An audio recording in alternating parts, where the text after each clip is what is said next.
J'espère que vous allez tous bien. Petite vidéo réponse à vos questions concernant la victoire du Barça hier 5-1. Match qui a fait plaisir mais pas à tout le monde. Il y a eu aussi quelques petits retours négatifs concernant le match du Barça qui globalement, c'est vrai, a manqué un peu de maîtrise. Aujourd'hui, c'est jour de match aussi. Real Madrid, Bilbao. Enfin, Bilbao, Real Madrid. Là-bas, espérons évidemment, on va pas se mentir, que le Real Madrid perde des points. Espérons un gros Nico Williams. Espérons un gros Bilbao. Et si c'est le cas, on se retrouvera un petit peu plus tard dans la journée pour le débrief. D'ailleurs, pour tous ceux qui veulent miser pour cette rencontre avec en plus une cote super élevée pour le Real Madrid, ça se passe sur Unibet qui va vous offrir 100 € de bonus. 100 € de free bet. Profitez-en. Je vous dis pas de miser sur le Real Madrid. Faites votre choix, mais la cote vaut le coup. Le lien est dans la description pour profiter du bonus. On commence tout de suite avec c'est officiel. Lamine Yamal est indispensable au Barça. Alors moi, honnêtement, j'ai pas attendu le match d'hier pour me rendre compte que Lamine Yamal est indispensable.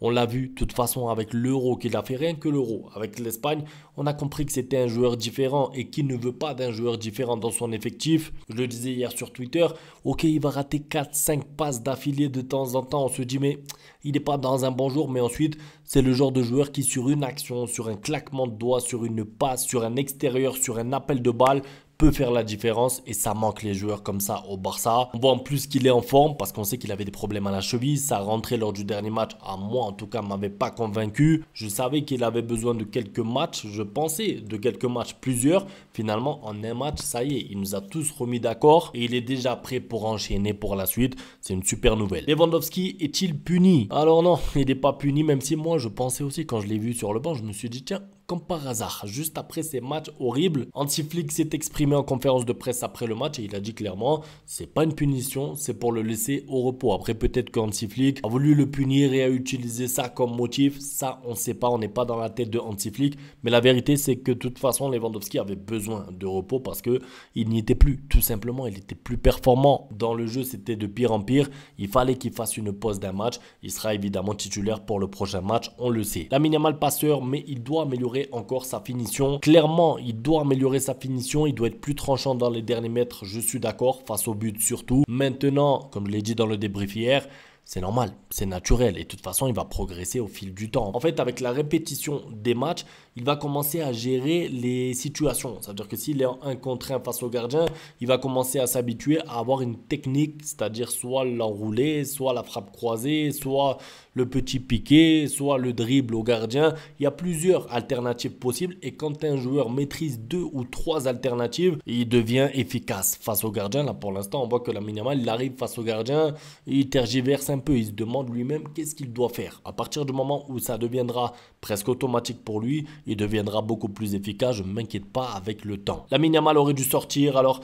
peut-être, honnêtement peut-être, pourquoi? Parce que j'ai pas envie qu'on revoie le même problème, c'est-à-dire Lamine Yamal qui joue quand il y a 3-1, 4-1, qui continue et ensuite, problème à la cheville, il rate 3-4 matchs et le Barça perd des points. Ça veut dire que attention à ça, on a eu un avertissement déjà. Je pense vraiment qu'il sortira lors du prochain match. Ferran n'est vraiment pas au niveau, il n'est même pas capable de faire un bon contrôle. Je suis d'accord avec toi techniquement parlant, mon Ferran Torres, franchement ça fait peur parce que quand tu vois des joueurs, pour ceux qui suivent surtout la Masia, le Barça B, il y a des joueurs, ils n'ont peut-être pas le niveau général de Ferran Torres, mais techniquement parlant, les contrôles, les remises, les passes en une touche, ils sont peut-être au-dessus de Ferran Torres. Et ça, c'est vrai que c'est inquiétant parce que bon, si Ferran Torres est emmené à être titulaire plusieurs matchs au cours de la saison, il va falloir progresser dans ce domaine. Casado a un retour qui fait du bien, énormément de bien. Il a fait Casado, maintenant ça m'énerve parce que quand il est aussi bon, je me dis... Pourquoi il a pris ce carton rouge contre le Celta Vigo? Pourquoi du coup il est suspendu le match d'après? Parce qu'en fait, l'erreur de Casado qu'il a fait contre le Celta Vigo, bon on va pas revenir dessus, ça y est, c'est du passé. Mais ce que je veux vous dire, c'est que son erreur fait que tu perds Casado sur la fin du match. Tu perds peut-être 2 points à cause de ça, même si après c'est vrai qu'il y a l'erreur de Koundé. Et surtout tu perds Casado pour le match suivant. Et comme par hasard, même si moi je crois pas au hasard, tu perds le match suivant. Donc je veux pas vous dire que le Barça est dépendant de Casado, mais Casado a un rôle vraiment précis au Barça qui tourne bien, il s'entend bien avec Pedri, il a une habitude à ce poste et clairement pour moi il a manqué lors du dernier match et il a fait du bien hier. Salut Loguito, je suis content de la victoire mais on ne presse plus comme au début de la saison. Alors c'est vrai que bon, le pressing, le Barça peut faire mieux parce que si le Barça concède autant de situations, même s'il y a eu hors-jeu quoi, 11 fois, 12 fois, je sais même plus combien de fois ils ont été hors jeu encore une fois, mais s'ils ont autant de situations, autant d'occasions, c'est parce que justement au milieu de terrain, il y a un petit problème de pressing. Maintenant, je pense vraiment qu'il manquait ce match-là pour la confiance à ce Barça. D'ailleurs, tu l'as vu, quand il y a eu 3-1, ensuite ça a déroulé. C'est un petit peu comme si le but du 3-1 a fait que ensuite le Barça pouvait dérouler et qu'ils avaient enfin confiance en eux. Et c'est là où on a retrouvé pour moi le Barça du début de saison, le Barça du mois d'octobre en tout cas. Comme je le dis, c'est pas parfait. Bien sûr, de toute façon, au pressing, vu que le Barça a un jeu tellement risqué, ce sera jamais parfait. C'est un jeu très offensif, très risqué aussi avec la fameuse ligne du hors-jeu.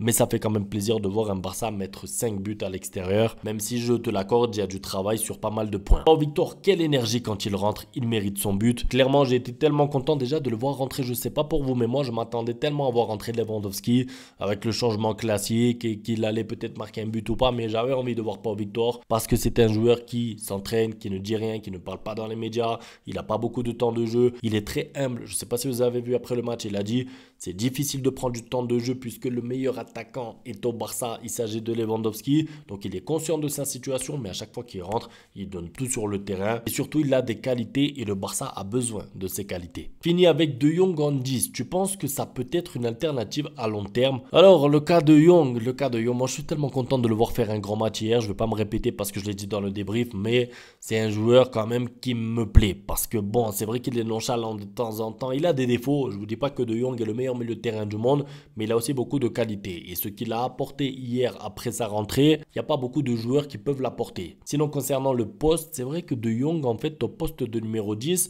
j'ai envie de dire, il va devoir apprendre à jouer là. Pourquoi? Parce que 1, Dani Olmo ne peut pas jouer tous les matchs. 2, c'est mon avis à moi, mais Pablo Torre, je ne sais pas trop s'il peut s'imposer vraiment au Barça, même s'il a des qualités, attention, mais je ne sais pas si c'est suffisant pour apporter énormément au Barça. Vous avez vu par exemple son match contre Las Palmas en étant titulaire. Bon, ça arrive de rater un match, mais Pablo Torre, j'ai l'impression qu'il lui manque un petit peu trop dans plein de compartiments pour devenir un joueur capable d'être titulaire. Donc pourquoi pas faire de Jong une doublure parfaite de Dani Olmo, sachant qu'en fait dans le double pivot, De Jong n'aura pas sa place. Il n'aura pas sa place parce que quand tu vois le Pedri Casado comment ça tourne bien, quand tu vois Gavi qui commence à monter en puissance, tous ces petits détails mis bout à bout, en fait, tu comprends tout de suite que Monsieur De Jong n'aura pas sa place dans le double pivot, sauf dans quelques matchs.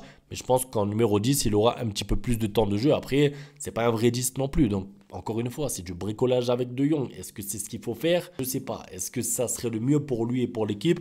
Je pense que oui. C'est tout pour la vidéo. En tout cas, c'était un plaisir de la faire. Surtout après une victoire. Ça m'a manqué des victoires en Liga. Moi, je sais, vous adorez la Ligue des Champions. Moi aussi, j'aime la Ligue des Champions. Mais la Liga, c'est ma Liga. C'est mon championnat. Et je suis tellement content de voir le Barça repartir dans le bon sens qu'on va suivre tout ça. De toute façon, le Barça joue déjà dans 3-4 jours. C'est tout pour la vidéo. Donc, peut-être à plus tard pour le débrief du Real Madrid. N'oubliez pas le double bonus avec Unibet. C'est dans la description.